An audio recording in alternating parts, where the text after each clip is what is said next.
Bienvenidos a la sesión número 7 del curso de Epistemología o Teoría del Conocimiento.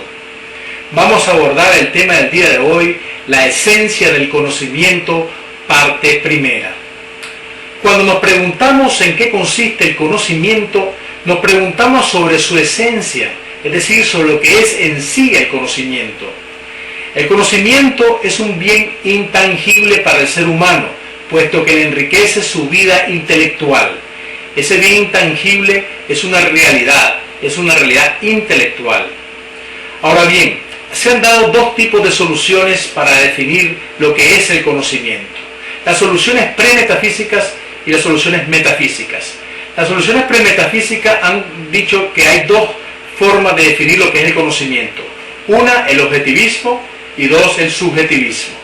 Y en cambio, las soluciones metafísicas han determinado que la esencia del conocimiento se define como realismo, idealismo o fenomenalismo.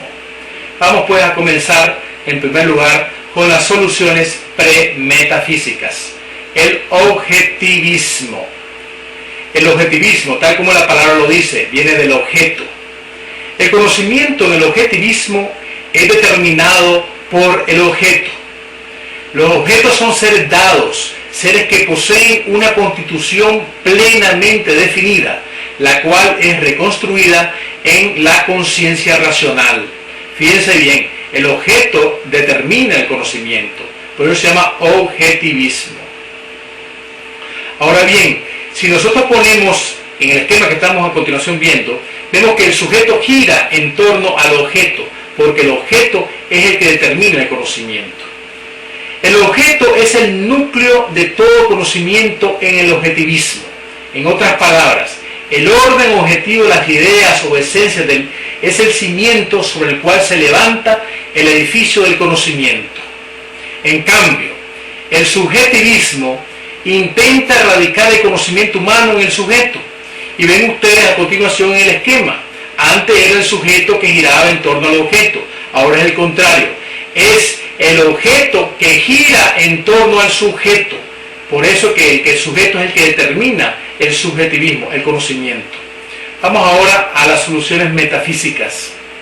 El realismo.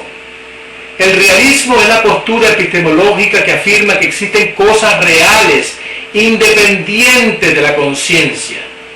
El gran problema del realismo consistirá en conocer las cosas tal cual son en la realidad extramental por medio de las imágenes procedentes de las mismas y que posteriormente conocemos como conceptos o ideas. Es decir, aquí hay pues la posición del realismo. Hay realidades externas a la mente y por lo tanto se pueden conocer, pero hay dificultades en conocer esa realidad.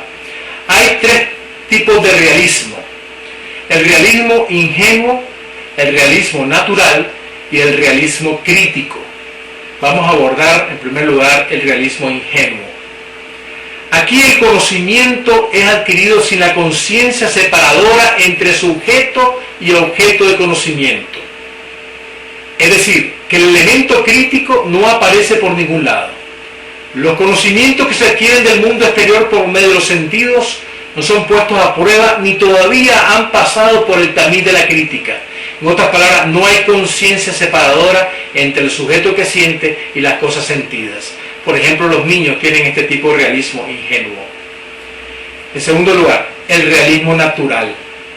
En el realismo natural ya no aparece la credibilidad absoluta como el del realismo ingenuo, puesto que empiezan a brotar algunas reflexiones críticas sobre el conocimiento.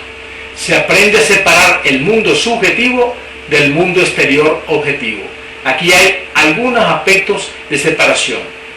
Y ya el realismo más maduro, que es el realismo crítico. El realismo crítico se apoya en prolijas reflexiones críticas sobre el conocimiento. No acepta que las cosas reciban todas las cualidades comprendidas en los contenidos de la percepción. Por el contrario, sostiene que todas las propiedades o cualidades que únicamente pueden ser percibidas por uno o más sentidos estarán siempre a merced de la crítica racional. El realismo crítico, por lo tanto, recurre a razones físicas fisiológicas y psicológicas para contrariar a los realismos ingenuo y natural. El realismo defiende la siguiente tesis, o sea, el realismo crítico. Existen objetos que son totalmente independientes de la conciencia y por tanto se pone el problema de cómo podemos conocerlos tal cual son. Ahora bien, vamos a abordar el segundo solución, ¿verdad? Que es el idealismo, que es totalmente lo contrario al realismo. El idealismo metafísico sostiene que la realidad está estructurada por fuerzas espirituales, por potencias ideales. El idealismo epistemológico a su vez sostiene de que no existen cosas reales que sean independientes de la conciencia. Fíjense, aquí hay una contrariedad, un contrasentido, una respuesta en contra del realismo. Existen dos clases de objetos para el idealismo, la de la conciencia y los ideales. Los objetos de la conciencia son las representaciones, las imágenes, los sentimientos, etc.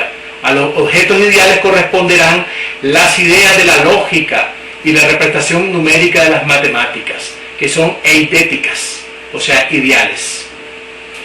También en el idealismo existen dos clases. El idealismo subjetivo o lógico, o mejor dicho, psicológico, que significa lo siguiente: toda la realidad está contenida dentro de la conciencia del sujeto. Las cosas no son algo más que contenidos de la conciencia. George Berkeley, filósofo inglés, decía: ser o existir es igual a ser percibido. En latín diría: esse idem es percipit. Y en segundo lugar tenemos el idealismo objetivo y lógico. Esta se basa en la conciencia del sujeto individual.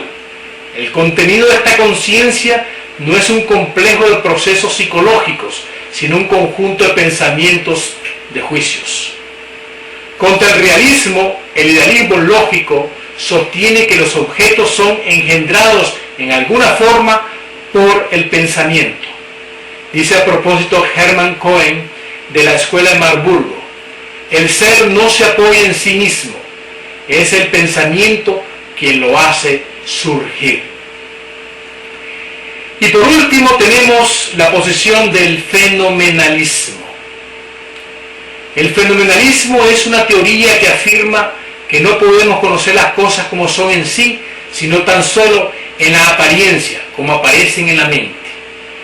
Llegar a conocer las esencias de las cosas tal cual son ellas en sí mismas es algo totalmente imposible para el entendimiento humano, afirma el fenomenalismo. El fenomenalismo deriva de la voz griega phenomenon, que significa fenómeno, apariencia. El fenomenalismo coincide con el realismo cuando admite la existencia de las cosas reales, extramentales, pero coincide con el idealismo cuando ciñe el conocimiento a la sola apariencia, pues al hacerlo declara la imposibilidad de conocer las cosas en sí mismas. Es decir, hay una imposibilidad de conocer tal cual son las cosas que están fuera de la mente. La posición fenomenológica de Kant puede ser reducida a las siguientes tres proposiciones. Número 1. La cosa no puede ser conocida en sí misma, lo que llama Kant el número, la cosa en sí. 2. Nuestro conocimiento está limitado al mundo fenoménico. Es el fenómeno, lo único que podemos conocer según Kant. Y 3. Este mundo aparece en nuestra conciencia porque ordenamos y elaboramos el material sensible según la forma a priori de la intención y del entendimiento. Así lo dice Immanuel Kant. Y hasta aquí la sesión número 7. Muchas gracias.